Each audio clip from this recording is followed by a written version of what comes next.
All right, folks, welcome back to the Property Couch podcast. We've got an exciting episode for you today. We have got a guest talking about the topic that Ben and I have been leaning into hard for the last few months, and that's buyers agents behaving badly. We're getting insights from the president of the Peak Association for Buyers Agents, Melinda Jennison. What else do we cover, Ben? Well, Bryce, we're going to unpack all of the behaviours and practices of what we like and what we dislike in terms of what's happening in the buyers agency space.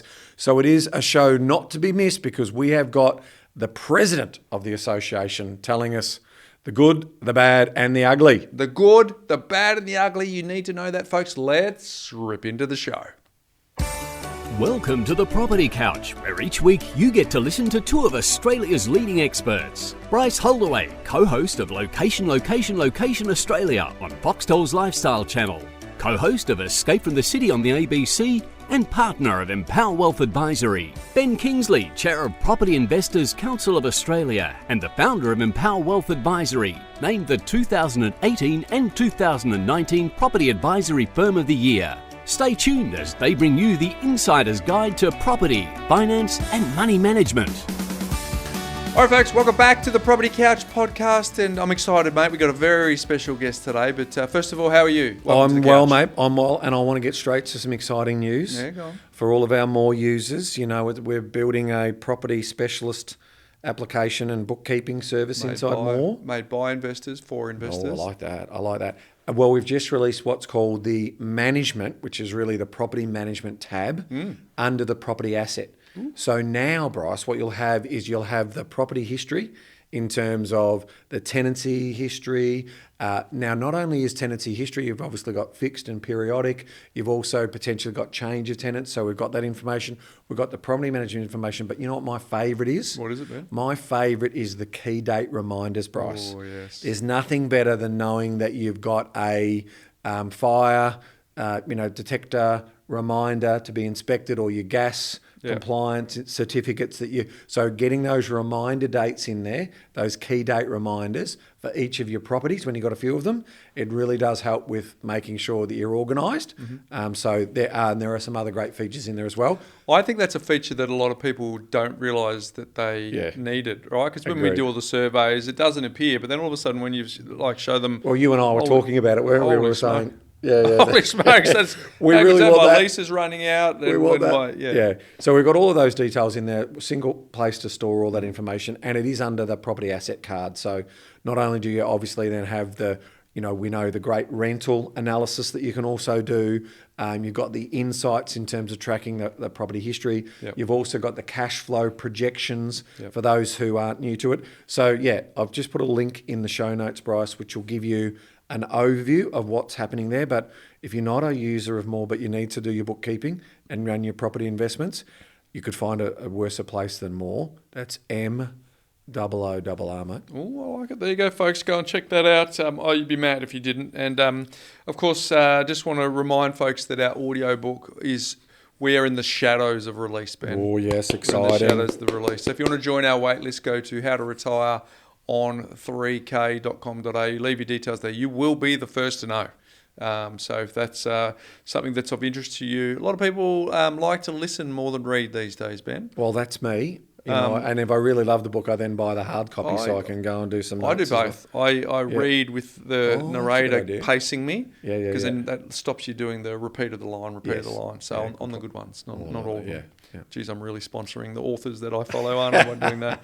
Hey, we've got a very special guest today. Her name is Melinda Jennison. She is the president of REBAA. Before we cut to the interview that Ben and I recently had with Melinda, we're going to cut to a Channel 9 news report that Ben and Melinda collaborated on. If your social media feed has been flooded with property investment posts promising big portfolios and fast returns, you're not alone. So, are they too good to be true? Nine's Money editor, Effie Zahos, investigates.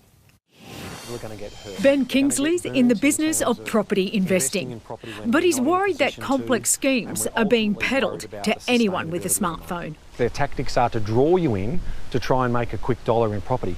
Social media feeds flooded with flashy headlines and fast-talking salespeople.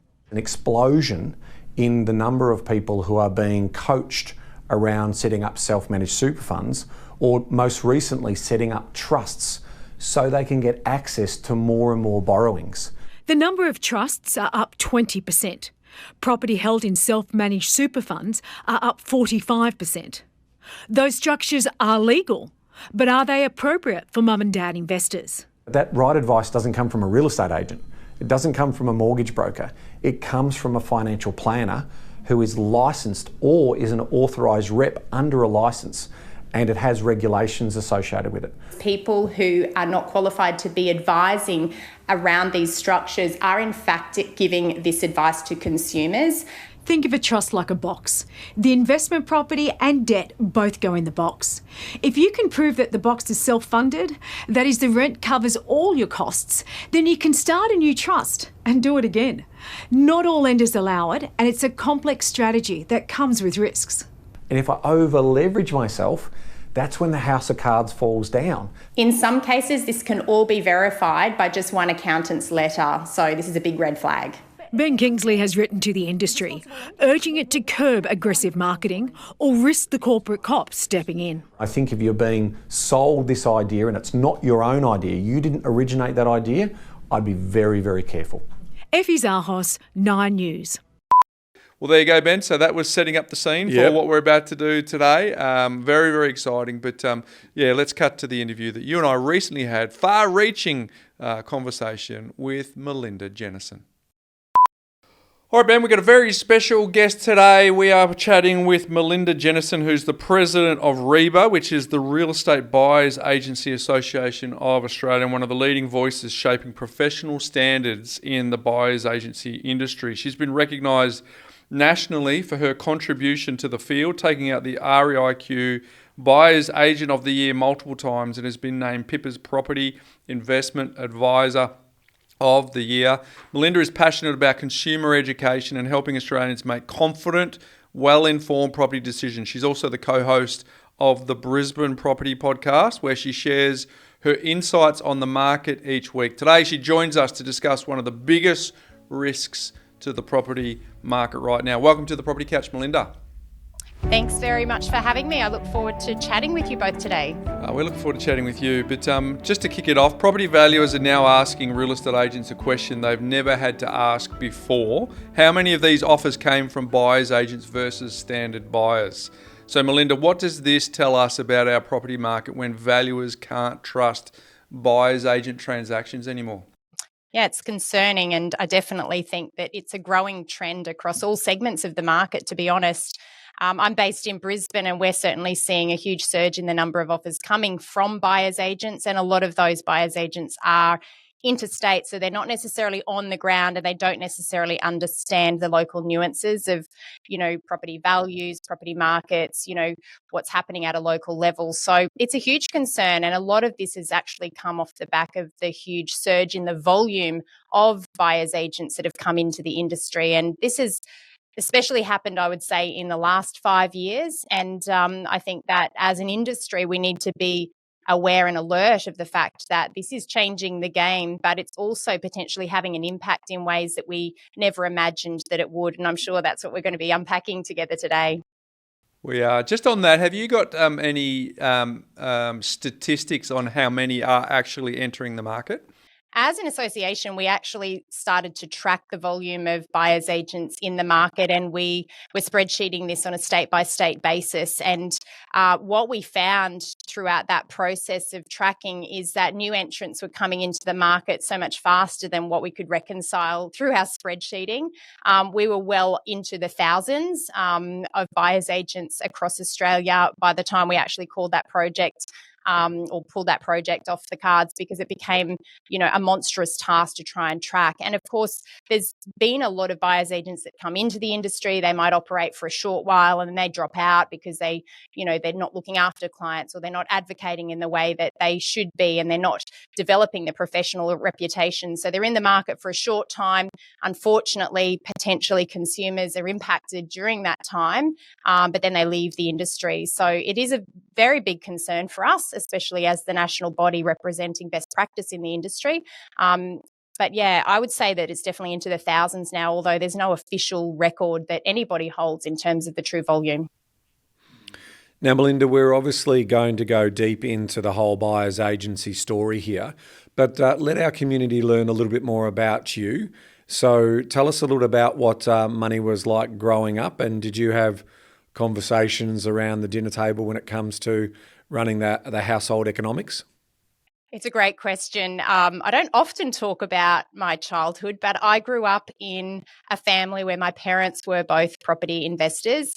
My dad actually was part of a syndicate with his workmates, and together they combined their borrowing capacity, I guess you could say, and they used to purchase blocks of flats here in Brisbane, and then they used to manage those themselves. I have memories growing up of going around to the flats that Dad partly owned, weeding the lawns, and also knocking on the doors to collect rent. So it became part of my DNA. Dad was passionate about providing accommodation for people, so he wanted to make sure that all of the properties that he owned presented well. They always had the best lawns in the streets, despite the fact that they were rental properties. And, we took great pride in ensuring that the accommodation was of a standard that would meet the needs of those people that needed the housing at that time. Now, I also have memories of when interest rates became sky high, and, the conversation around the dinner table at that point changed significantly because my parents were doing it tough because they held multiple properties and, debt was high, and, that was a real cost of living pinch. And I remember going to the supermarket with Mum, and there was a real sense of counting every dollar to ensure that we could, as a family, continue to survive, but also continue to maintain the investment properties that my dad held within his portfolio. So some really good memories, but also memories of how to manage money effectively. And I think that became the grounding for me in ensuring that when I moved out of home, I just decided quite early I was just going to save for a deposit. I didn't want to be a renter. I wanted to own. And my first move from my family home was into the first property that I purchased as a homeowner, which, was a good start for me in getting onto the property ladder. An awesome pedigree in terms of coming into the property space. Did you ever ask your dad about how he got into that syndicate, or how he decided that property investment was going to be for him? It's a good question, and I have never asked Dad that. I just always felt that it was part of what he did, but it's going to be something that I do investigate because I think that's something that I should know. I do know, though, that Dad always wanted to help others, and I feel like it was a natural progression to be able to set himself up, and not only himself but also his family.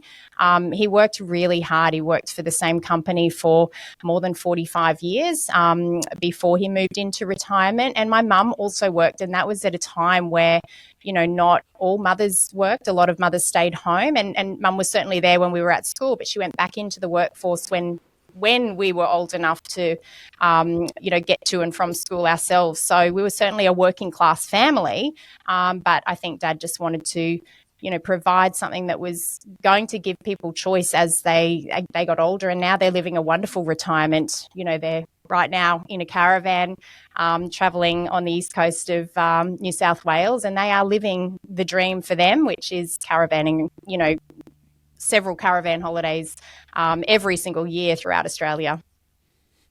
Melinda, we've been asking everyone that question, whoever comes on the podcast, just to start the conversation around money. And look, 9 times out of 10, people say no, they didn't have the conversation. So you're one of the 10, right? So I would be interested in a couple of things around that. One, You mentioned you didn't know why I was in the syndicate. I wonder if you knew any of the influences that your parents had to get them into property investing in the first place. But my question is around, it seems like there was 2 parts, that you grew up with a paradigm of investing and abundance and going after what we want.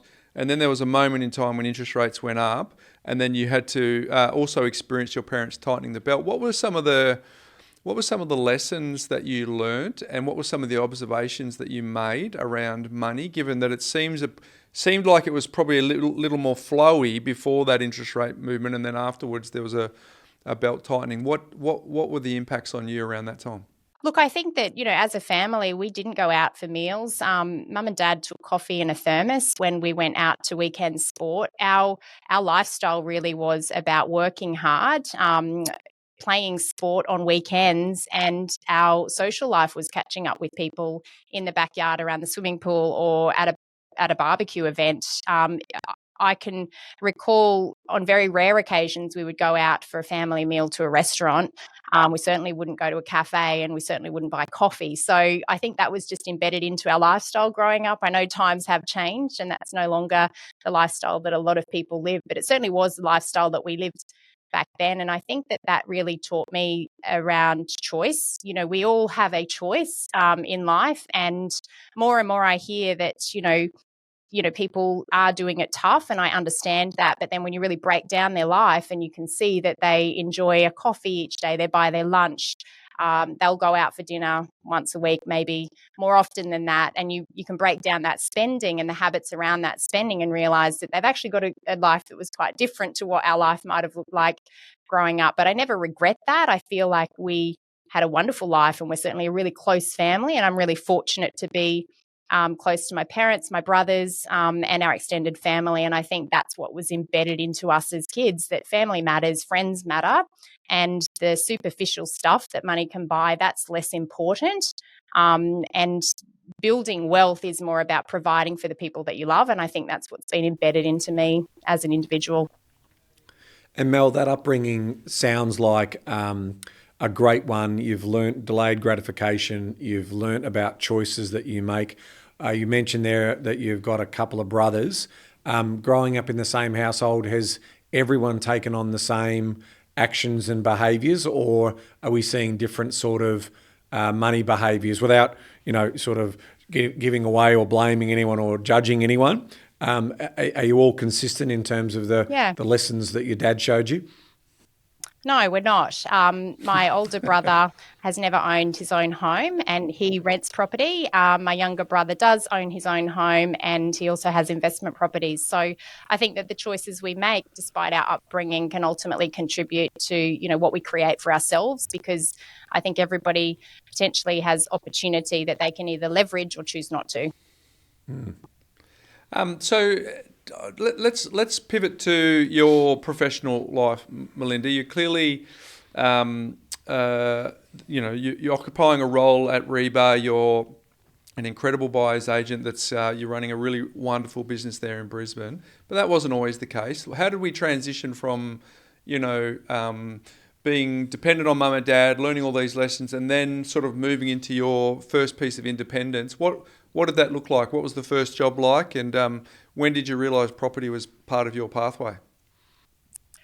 So my first job was actually part-time as a university tutor and academic. So I went to university. I studied 4 years in an undergraduate degree of exercise science, and then I went and completed a further 3 years of study to obtain my PhD or my doctorate. Now, the field that I was in at that time was exercise physiology, so it's quite different to property, but I supported myself. At the time, I also had my now husband that we were living together. So together we just worked hard to, I had a part-time income. He was a builder, so he had a higher income than me, but we contributed equally to paying down the debt of the home that we'd purchased for ourselves. And those years, I've got fond memories of them, but I worked really hard. I studied, I worked, I paid down debt.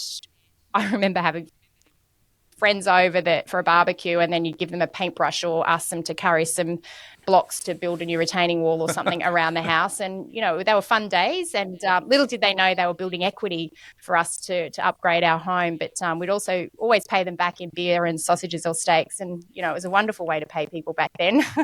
And look, from that time, I worked for a couple of years in academia. I also did a lot of research. The research that I was doing at the time, I actually found personally challenging because I was working with patients who had cystic fibrosis. They were adults, they were a similar age to me at the time, and I was trying to understand how exercise could impact them and give them a better life. But I knew that I wasn't going to impact those people directly because they were at end stage of life, and yet they were quite young. They were a similar age to me, and I found that challenging. However, at the same time, because we'd worked so hard on our own home, we were considering starting our own investment portfolio because we had built up an equity position thanks to the barbecues and the beers, and we wanted to leverage from that. And so we decided to start investing in property from the equity that we'd built from our own home. And from there, the rest is history. I developed a passion for property. I wanted to use the skills that I'd developed in research, in understanding property numbers rather than just statistics and numbers relating to a different field. So it was a transferable skill. Scott and I worked really hard to build out our own portfolio at the same time as raising a family. So we made some compromises and sacrifices in terms of what we did and the holidays that we went on so that we could get ahead. And eventually we were in the position where we were not only able to purchase and hold investment properties, but we were able to develop properties. And obviously that was an advantage given that Scott was a licensed builder as well. So we moved from being quite passive, homeowners, a very basic home. We upgraded our home, we leveraged the equity, and then we built a portfolio across residential and commercial before we moved into small-scale property development. And that's where the passion really was ignited. And I felt that this skill set that we had as a combined skill set could really benefit some other people, because not only did we learn through doing, we also leveraged some of the relationships that we'd built along the way so that we could really be confident in making recommendations to others. And Melinda, did you go and work in another buyer's agency business or in any other property business, or did you just leapfrog straight into setting up your own? I did work for another buyer's agency business here in Brisbane for just under 12 months. I really wanted to understand what was involved being a new industry in representing buyers. Obviously, I had obtained my real estate license, but I wanted to understand the skill set involved in representing a buyer more so than just what a course would provide. And look, that experience taught me some of the basics, and then overlaying that with the skill set that I already had. And look, the way we represent buyers is very research-based, it's very objective, and that's just based on my background. So I was able to then apply the process that I'd learnt and then overlay that with a lot of the resources that we were able to provide in due diligence and buyer education, to replicate that in a way that I felt was the best way possible for buyers to be purchasing here in Brisbane. And we're seeing that sort of explosion of buyers agents coming into the market, and we're not necessarily seeing these enthusiastic buyers agents taking the time to work in another business to learn their craft. To your point, we're potentially just seeing them do maybe a short course or get into the market in a certain way. Can you expand on what you are observing, as president of REBAA in terms of seeing how these, next generation of buyers agents are operating? Absolutely. And, I think we're all seeing this happen around us, and those that have been in the industry for more than 7 or 8 years have seen this explosion of new buyers agents, especially in the last 5 years. Now, there's a lot of ways that they're sort of leapfrogging into this position. Yes, there's some commercially available short courses, not conducted by registered training organisations, but teaching people how to make money from buyers advocacy as a service. Look, I've never come from the motivation of trying to make money. I think the motivation must come from trying to help people, and I think that's where some of the messaging in the market is wrong, because it's attracting the wrong type of people at times. Because of some of the messaging in the market, we're seeing some people enter this industry that potentially have the wrong motivation. They are trying to make money, and therefore they're cutting corners in true buyer representation and true buyer advocacy. We're seeing some people try and circumnavigate best practice in terms of the way to be licensed. We're seeing some people that might be operating in other states. For example, they might be operating in New South Wales, or they might be operating in Victoria, but they've found a way to fast fast-track the licensing process and circumnavigate within the rules, but not in a way that protects the consumer that they represent. And they may be going to other states where there's a faster pathway to become licensed, and then through automatic mutual recognition legislation, they start operating almost immediately without understanding the local legislation that applies to the state that they're operating in. A lot of people don't understand that in real estate, the legislation is state-based. So there are different rules within each state. There's a different contract process within each state. And because of that, it's so important for buyers to really understand who they are partnering with, because you want to make sure you're working with someone that really understands the intricacies of the state legislation, as well as the processes that operate within each state. So we are seeing all of these things. It's a huge concern for our industry, because obviously it's diluting the impact of what true buyers advocacy looks like. And that's a concern for me as REBAA president, but also for others operating in the industry who are doing what is right for the consumer.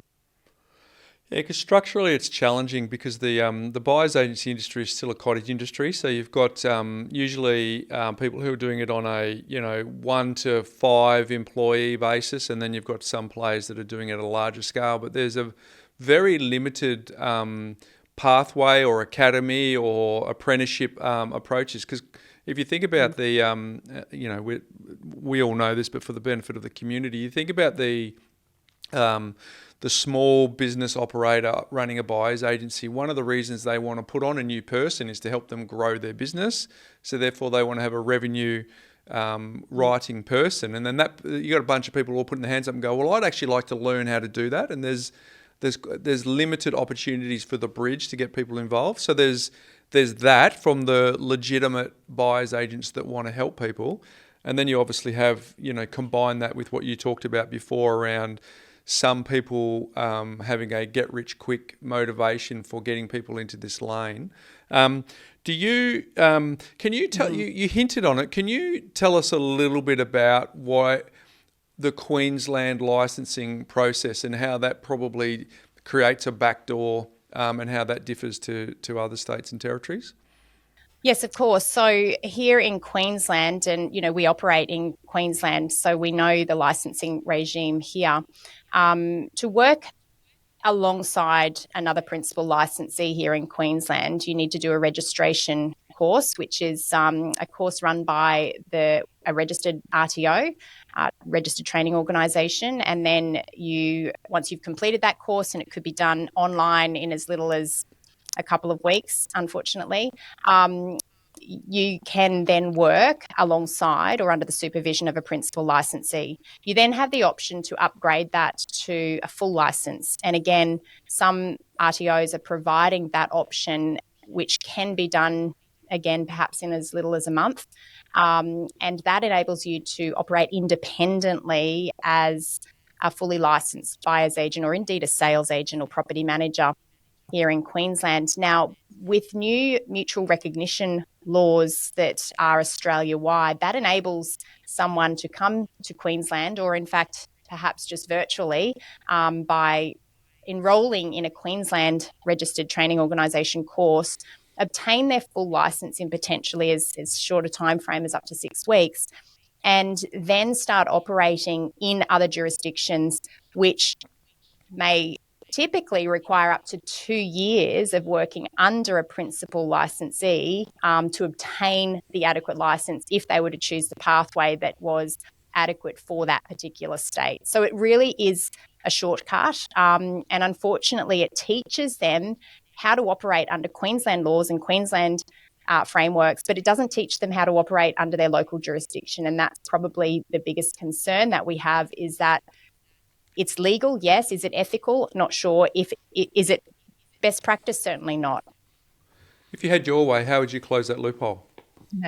If I had my way, it would be a national licensing regime, especially for buyers advocacy, which has become more borderless.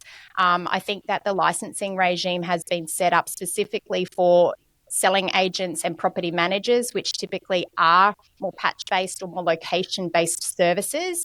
But with the rise of buyer's advocacy, I simply don't think that the legislation and the licensing regime has kept up, because we are seeing that people can buy across borders with the rise of AI and digital technology. People can represent buyers from other states and purchase interstate. And because of this, we're seeing, these loopholes unfold.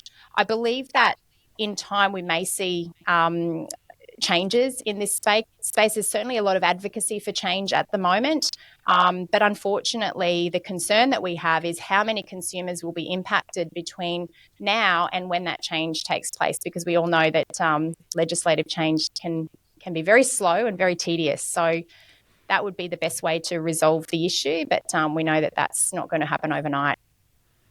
Well, I can tell you in the 2010s, when I was chair of the Property Investment Professionals of Australia, that there was an initiative called NOLA, which was effectively trying to bring in a national regulated recognition of real estate agent licenses.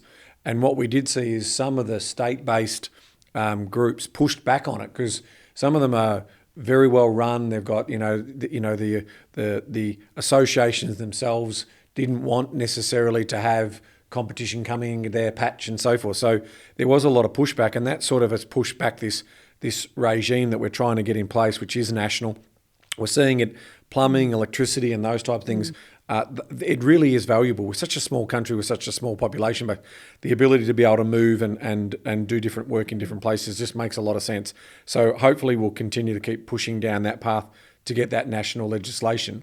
But we do want to talk about, obviously, the dangers of the behaviours and practices that we are seeing from, let's call them enthusiastic new entrants in terms of that. So can you just sort of get a sense of what's being reported to the association around some of the behaviours and actions of some of these buyers agents? Absolutely, and there's perhaps a few stories that I can share with you of some of the things that have been reported to us. I think as the national body representing buyers agents, consumers can sometimes confuse our role, and they think that we have some sort of governing role within the industry, and unfortunately we don't.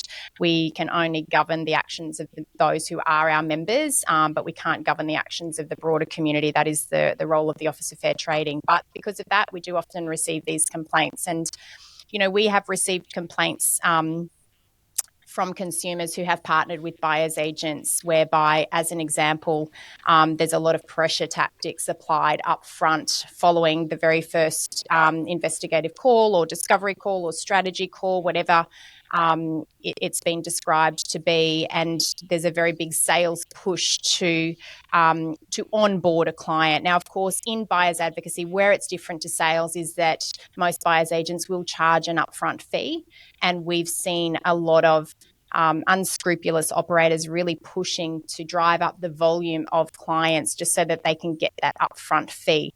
And once the upfront fee is paid, and then they're ghosted as a consumer, and there's not much follow-up service. Now, that's very concerning for us as an industry body, because we certainly don't want consumers to have the perception that that is the role of a buyer's agent, to push for the client on board and then not deliver the service.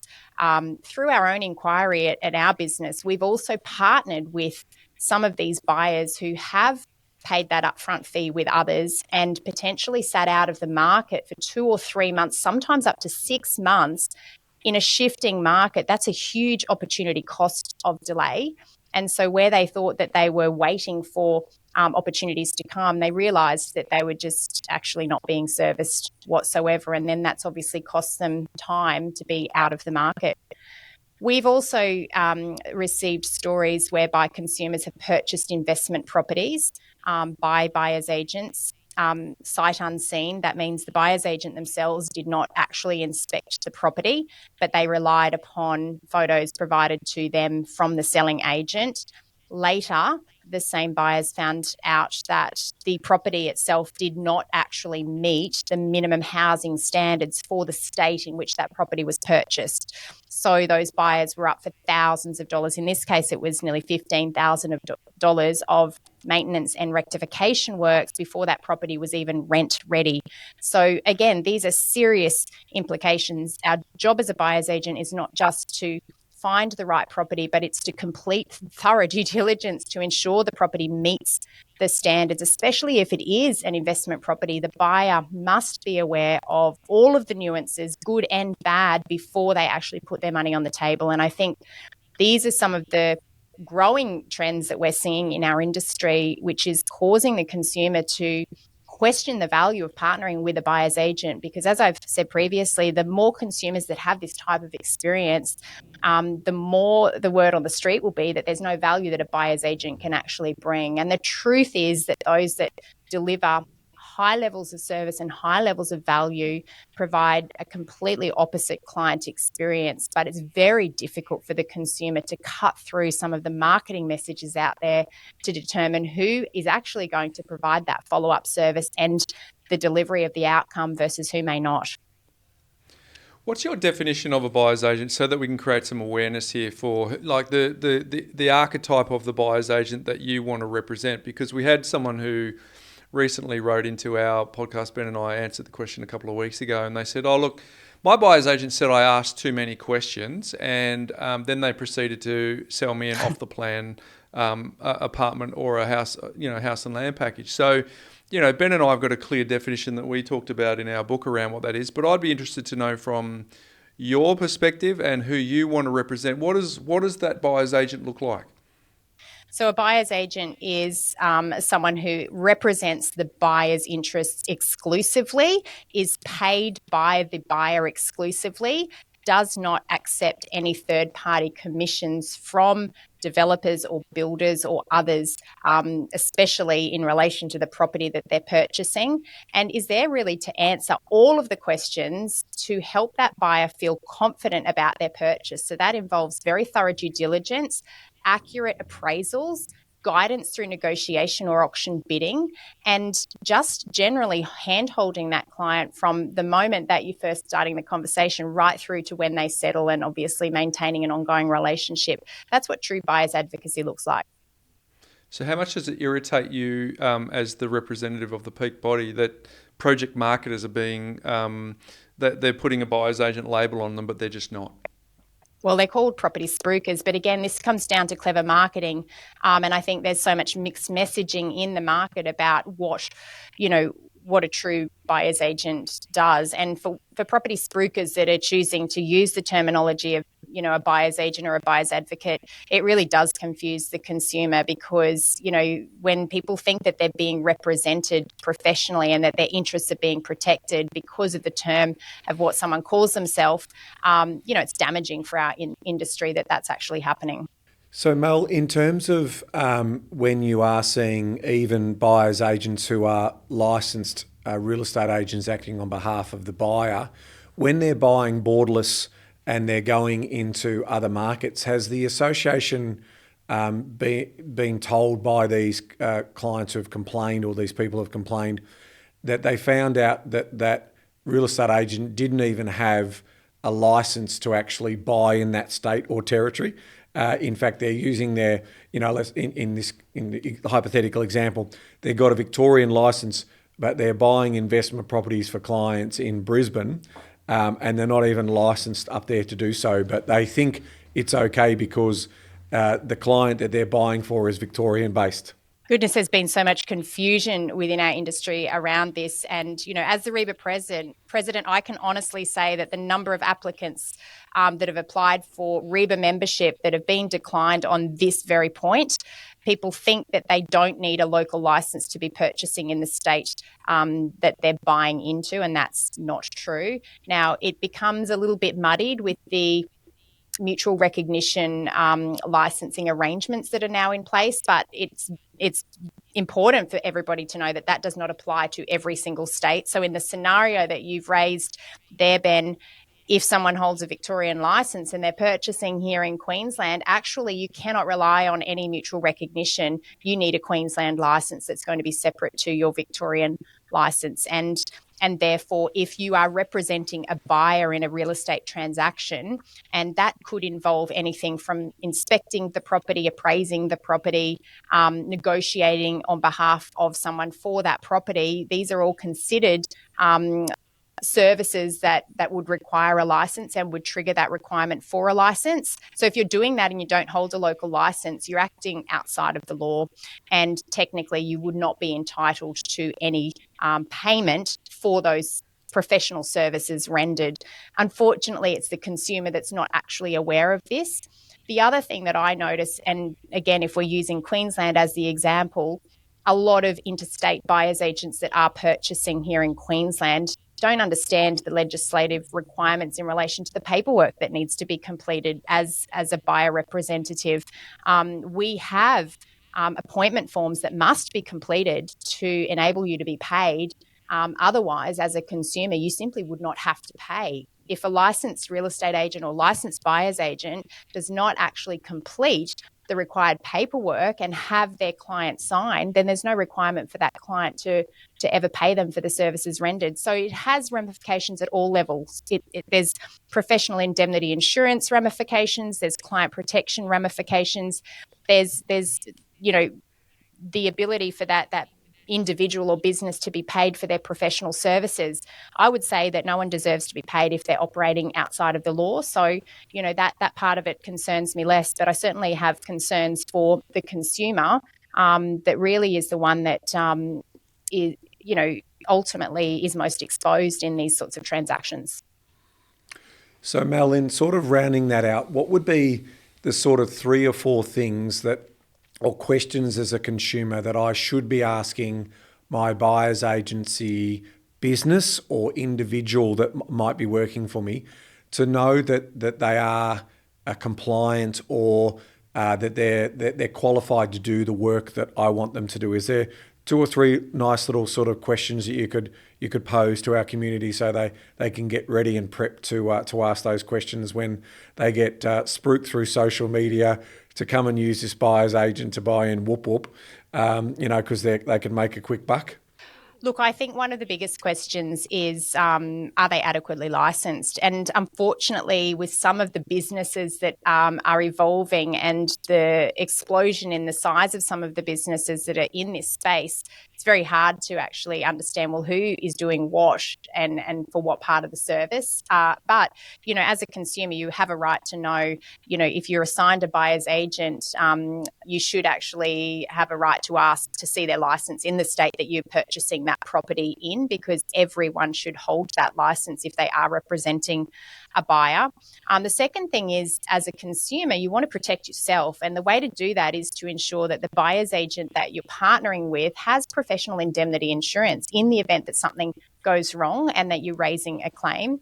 I think that it's so important to the buyer's agent community also to understand that there's so many professional indemnity policies out there that exclude property investment advice as an inclusion within their cover. And I don't think a lot of people really understand that is the case. So as a consumer, if you're actually seeking investment advice from your buyer's agent, I'd be wanting to ensure that their professional indemnity insurance covers you for the advice that they're giving you, because if it doesn't, then that's another red flag for us. And I'd also be wanting to know whether they are disclosing any third-party kickbacks, because, again, professional buyer's agents, there is a disclosure regime in every state whereby you can disclose if you are receiving any kickbacks. And as a consumer, I would want to know that is the case so that I can assess whether there is a conflict or not in recommendations that may be given. So, for example, within our business, we refer a lot of our clients to conveyancers, to building and pest inspectors, to property managers. Now, we choose not to accept any referral fees from third parties like this, but instead we ask those providers to pass on discounts to our clients. There are some other providers that will take kickbacks. A lot of those will be hidden, and as a consumer, I'd feel pretty ripped off if my buyer's agent referred me to a third party, not because they're going to act in my best interest, but because there was a financial incentive involved. So they're probably the biggest three that I'd focus on, really to dig deep about your buyer's agent. Melinda, what sort of influence do you get? I mean, you're getting a lot of people coming to you and complaining. I'm sure you're getting your members wanting to advocate.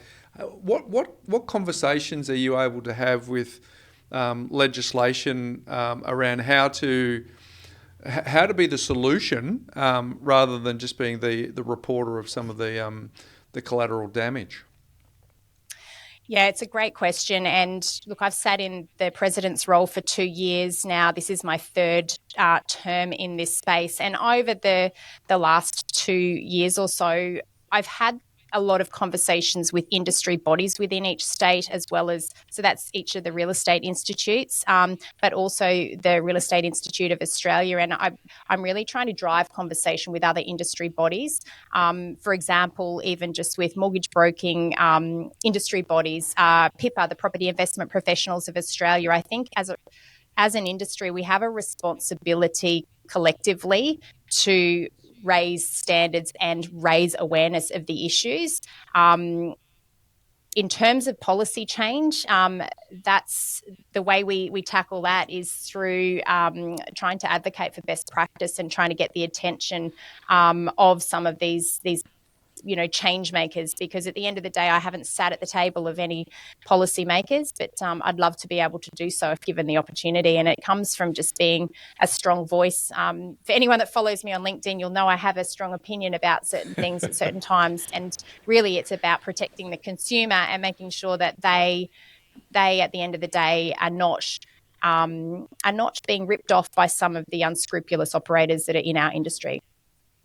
Now, well, Mel, we've collaborated, you and me, recently on a piece of work that Effie Zahos did in regards to Channel 9 News. We've played that at the start of this episode as a sort of fall-in terms of these animal spirits and our concerns in the industry. And I look forward to working with my capacity as chair of PICA in terms of trying to get that message out there. But one of the things that you and I have spoken a lot about is this idea that buyers agents are moonlighting in the property investment space without sort of any qualifications or background in financial services, to your point before about giving that type of advice. And we're seeing it not only in buyers agents, but mortgage brokers and accountants. And we saw it in the PIPA survey recently about, the number one professional that I talk to about property investment advice is a mortgage broker. Then I think number 2 came in as a qualified property investment advisor, which they should be number 1. And then I've got accountants and buyers agents sort of in that top 4. Now, of course, a mortgage broker gets paid a commission for setting the loan up. So they would love the fact that you go out and buy more properties and they can take on more commission. Buyer's agent gets paid for the execution and fulfillment of buying that property. So there's all this vested interest, right? And that's what we talked about in terms of conflicted remuneration and making disclosures and that. And in our business, everyone knows Empower Wealth as a business has multi-services and specialists in those areas. And so that conflicted remuneration is documented in all of the disclosure documents and so forth. And coming back to sort of saying about the licensing, we've got to have the company license in every state, and then we've got to have each of the buyers agents in each state license in that. And we're talking in the thousands, if not tens of thousands of dollars that we have to pay because of the regulatory regime that we have in this country. But what are you seeing from a buyer's agency point of view, where they're wearing the property strategy hat, like they're wearing the investment advisor hat? What work are they doing compared to what a financial planner would normally do when someone's getting financial advice? Can you take us through some of the examples you've seen or heard or have been complained to you by upset clients or generally customers, I should say? Look, it's no surprise to any of us what's happening out there, and we're seeing clients or not clients, but we're seeing consumers who are being sold the dream. We're seeing consumers that are being persuaded to purchase in certain markets simply because that's the flavour of the month in terms of the investor hotspot, if you like. We're seeing consumers being persuaded to purchase in certain entities, especially when their borrowing capacity is maxed out in their personal names. We're seeing consumers encouraged to set up self-managed super funds as a way to continue to build out their portfolios. And these are huge red flags if they're coming from a buyer's agent. They're huge red flags if they're coming from a mortgage broker. This is the sort of advice that absolutely must come from a financial advisor, or in some instances an accountant, because these are not areas that a qualified property investment advisor should be advising on, and they're also not areas that a buyer's agent should be providing advice on.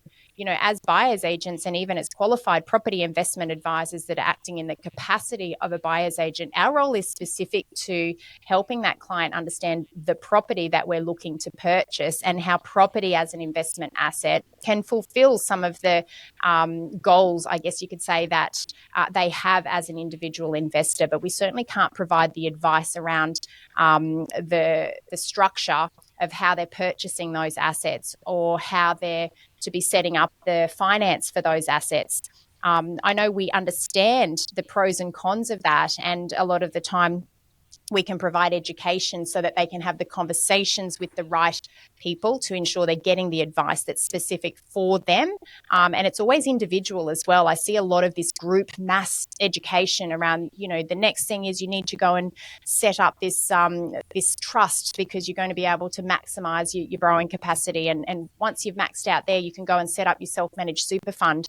That sort of general advice for everybody, you know, following the same strategy is super risky, because every single individual has their own income, their own risk appetite, their own income and expenses. And we've really got to consider everyone as an individual and not just take on this mass one-size-fits-all property investment strategy. I guess there'd be a lot of buyers agents who are creating soft advice that that they would just be like unaware of. They'd just be oblivious to that. How is REBAA, you as in REBAA, how are you trying to educate them to delineate between what you just described and having more of a transactional basis on why you've been engaged rather than the driver of the strategy? You know, all of our members, we have a members forum where, off the back of the press release that Bryce put out on behalf of PICA, the Property Investment Council of Australia, we actually shared those concerns with our members to ensure that they are compliant. Now, we have a professional code of conduct within REBAA that prohibits them from acting outside of the law, but it also prohibits them from providing the type of advice that was specifically referred to in that documentation. So we know as professional operators that it is so important to build a professional team around the buyer, and we're just one part of that team. That professional team usually involves their accountant, their mortgage broker, and their financial advisor. And if they don't have that, it's our responsibility to draw their attention to the fact that they need that, or to make the appropriate introductions to ensure that they're getting the appropriate advice. The problem with the industry at the moment is that a lot of buyers agents are so focused on dare I say, getting the deal done, that they're not actually handbraking that onboarding process and ensuring that that buyer is set up to buy in the right way from the outset. I know sometimes, you know, when we're working with buyers ourselves, they actually are a little bit unsure as to how they're supposed to structure the purchase or what their next step needs to be, but they want to buy. So that's the perfect opportunity to introduce them to someone that actually can provide that advice for them, because at the end of the day, you want to make sure, one, that they are ready to purchase property and that is the pathway that's right for them. But two, if they are going to purchase property, that they've set it up in an appropriate way from the outset, because 10 years from now or 20 years from now, when it matters more, that can have significant implications. So, our role is just to get it right from the outset. And, one of the challenges we have in the legislation is the facilitation of referring to, these are the specialists, right? What we talked about on the 9 News episode was around this idea that the social media draws them in. They speak to a buyer's agent or a mortgage broker or an accountant, and then they have their team of experts around them and they facilitate that. But it's off the initiation of a spruiking or get-rich-quick message in social media. So that's where the regulatory guides also address this idea of, how is that being facilitated, right? And so rather than it being downstream, whereby a buyer's agent comes into the program once the customer's clear on their objectives and so forth. I will take a moment just now to just quickly, for the community, just explain a few things, because everyone's probably a little confused. So I'll give it my best shot, right? Don't hold me to this, but I've spent a lot of time both as the chair of REBAA, where we have been advocating for property investment advice to be licensed. But it goes like this. Under the Corporations Act, we have what's called general advice and personal advice. And when you are talking about general advice, you can only talk about statements of fact in relation to investment products. And investment products are considered shares, equities, bonds, personal insurances, and any type of investment product, including self-managed super funds, lending via trust structure. They are all licensed investment products, and you need to be a financial planner or you need to be an authorised representative of someone who is a financial planner to be able to get advice on those investment products. Now, direct real estate, residential real estate, is not classified as a financial product.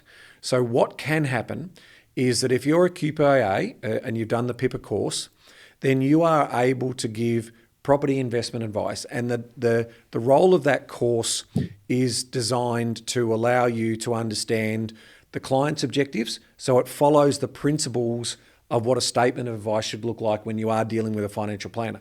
So it follows the principles. What are your objectives?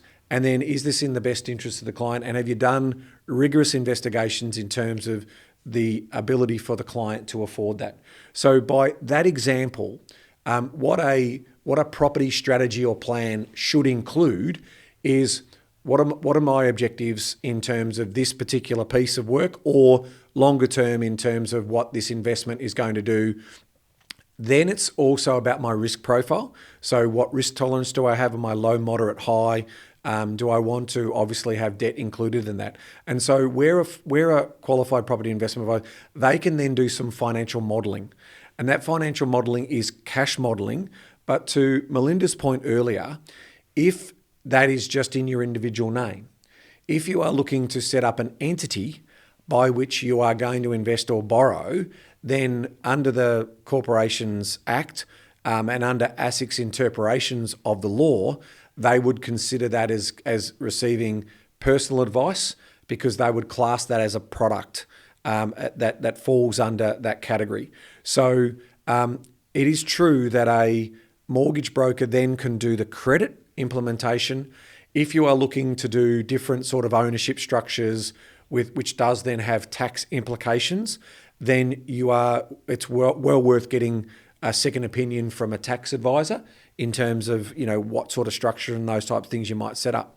So there is a pathway for a qualified property investment advisor to do a strategy document, and that's what you do as the final module under that course, where you're giving a case study and you basically prepare a strategy for that particular client, and then that's reviewed by the markers of the course, and then ultimately you get qualification. But again, it's all online learning. It's not an RTA, so we need to also be mindful of that. Back when I've contributed to that learning materials, it's 6 modules as part of that particular course.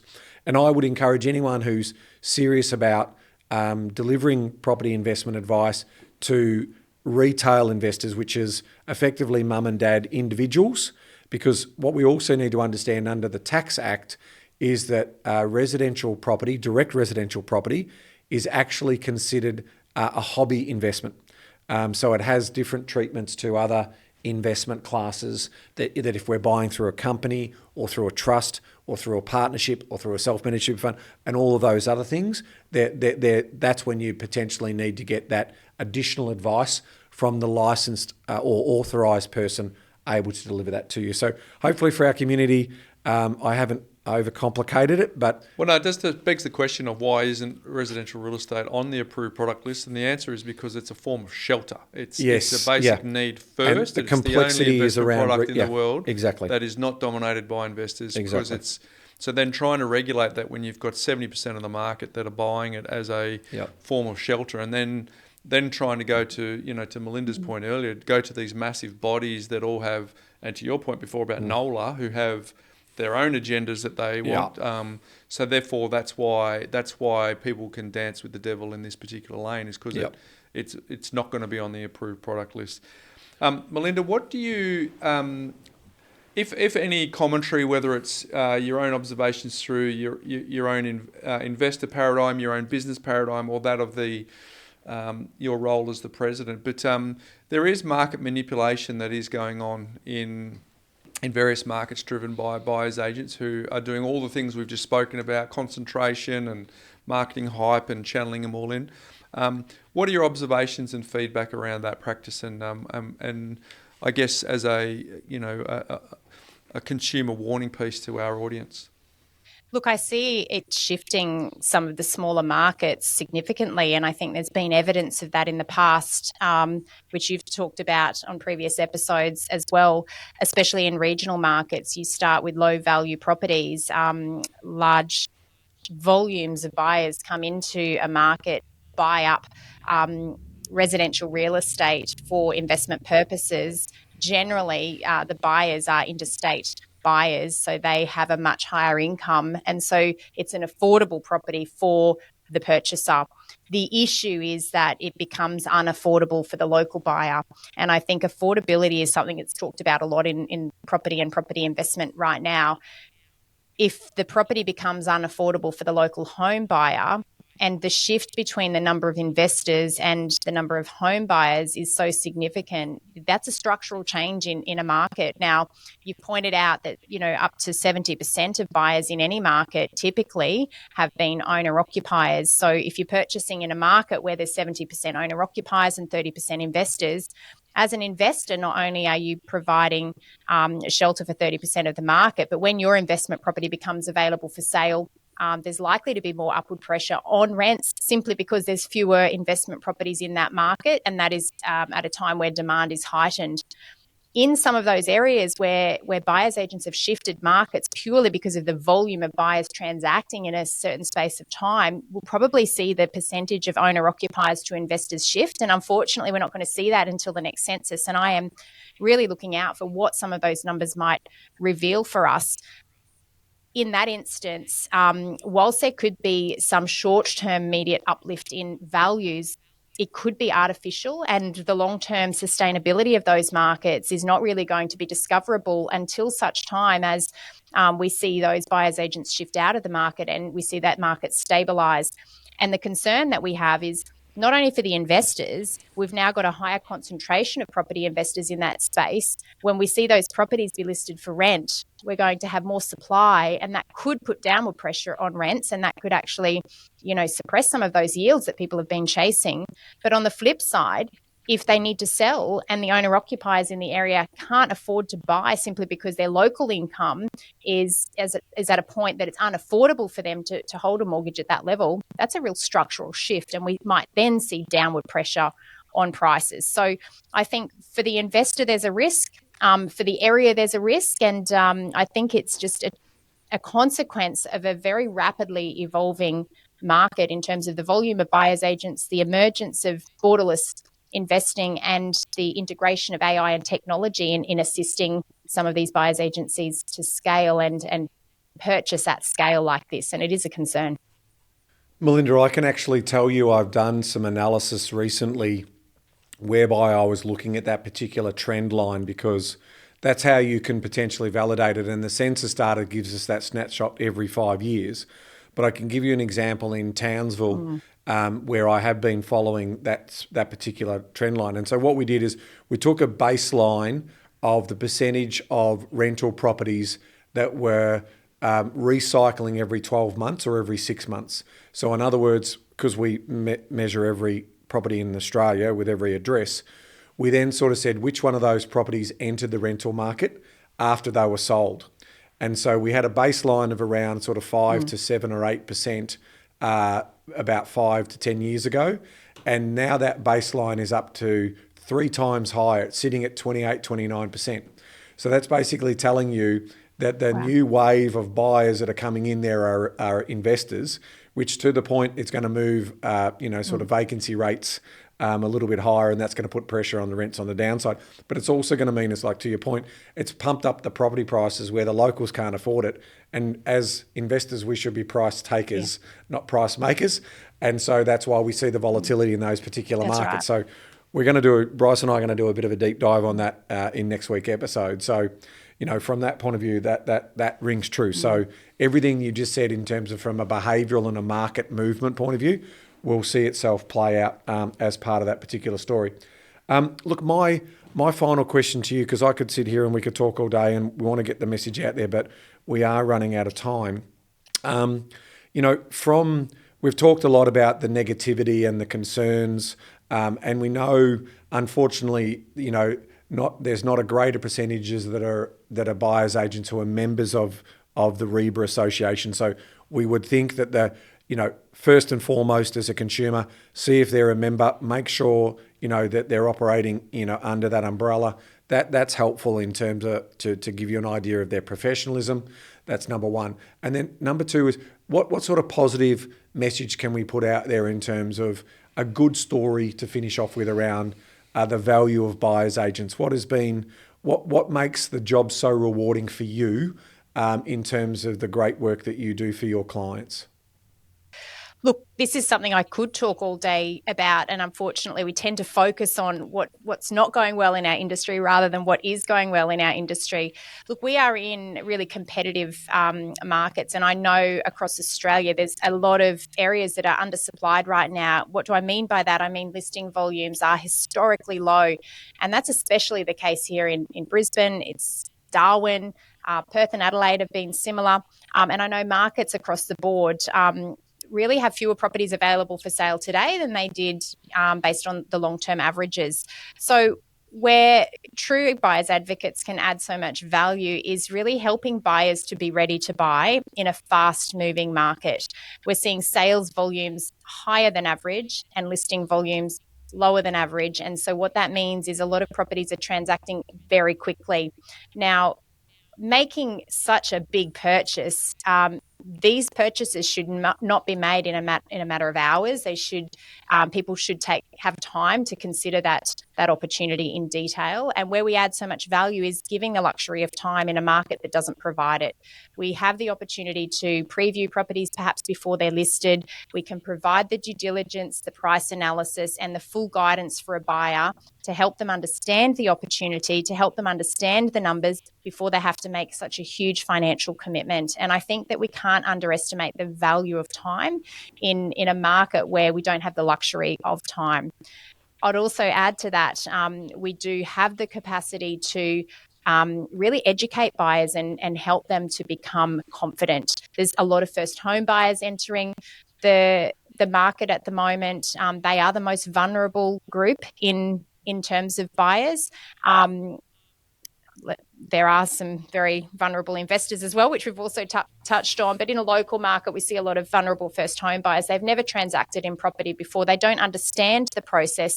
They're being manipulated by sales agents, and where we can add value is just to be the calm and be the reason, the voice of reason, to help them through a really big decision, and often the biggest decision of someone's life. So I think there's a lot of buyers agents doing very good things out there in the market and truly advocating for what is right for the clients that they're representing.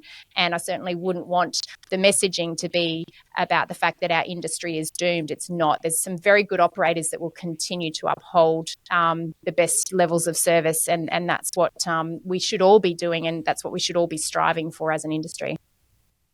I think the biggest message that Ben and I have tried to portray on 10 and a half years on this podcast is the loudest voice is usually the one that has the biggest budget, and the ones that have the biggest budget are usually the ones with the conflict of interest.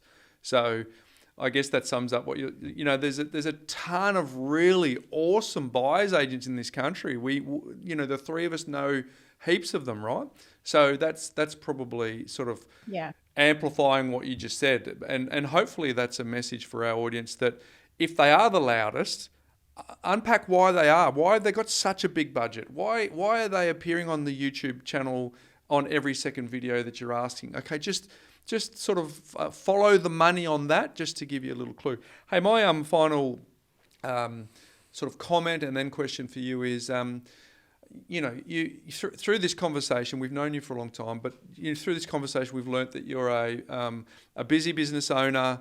You've got children.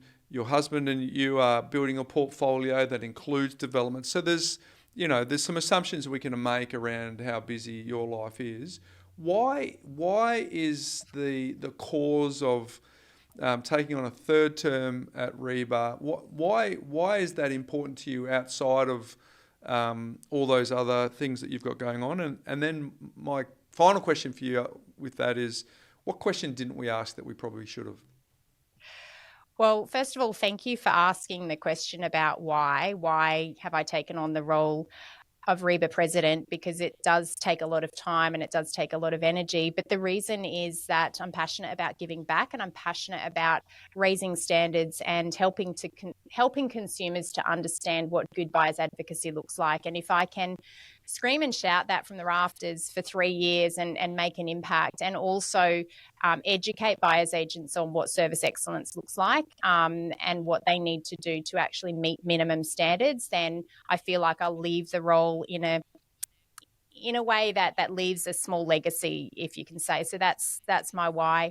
What question did you not ask me that I wish you did? I guess the why behind everything that I do, and it's my family. I mean, you heard the story of, my background. I grew up in a loving family.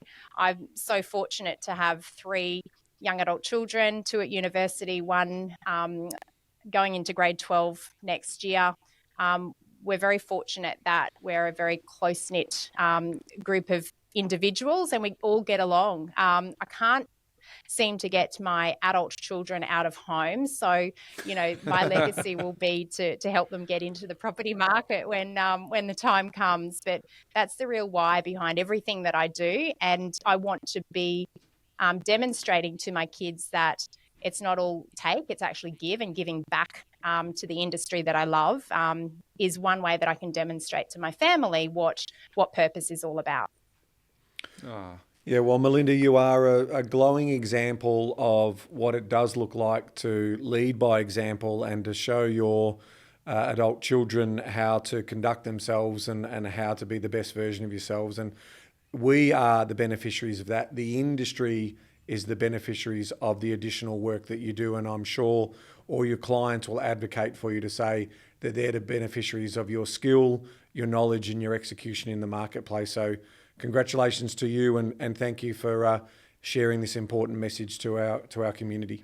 Yeah, I'll double down on that. Well done, because I sit alongside someone who does a lot of work, for Picard, similar roles for you, that a lot of it's thankless, a lot of it's just endless hours, and if it wasn't driven by, all those really strong character traits that the both of you have, I think that, that wouldn't be good for, for you in terms of REBAA. Ben's trying to protect the investor, and together you work to advocate on a common cause. So I'll double click on what Ben said too. Well done, and thanks for sharing today. It was great to collab with you on this important issue, but it was really cool to get a better understanding of who you are and what drives you as well. So on behalf of us all here on the Property Couch, thanks for joining us today.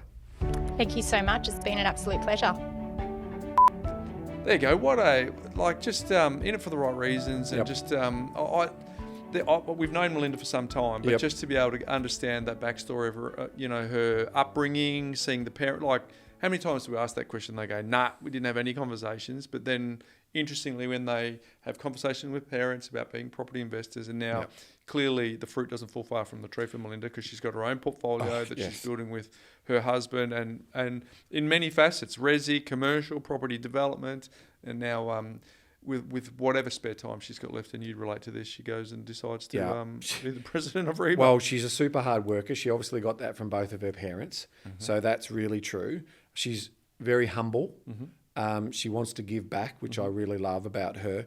And I also think that, she practices what she's preaching. So that's also another great asset for her.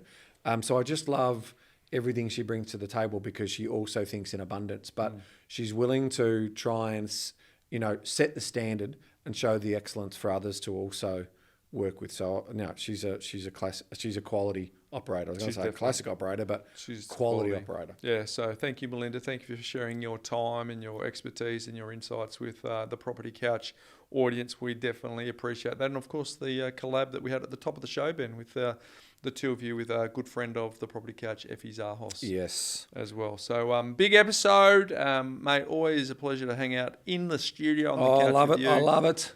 But mate, until next week. Knowledge is empowering, but only if you act on it. See you next week, folks.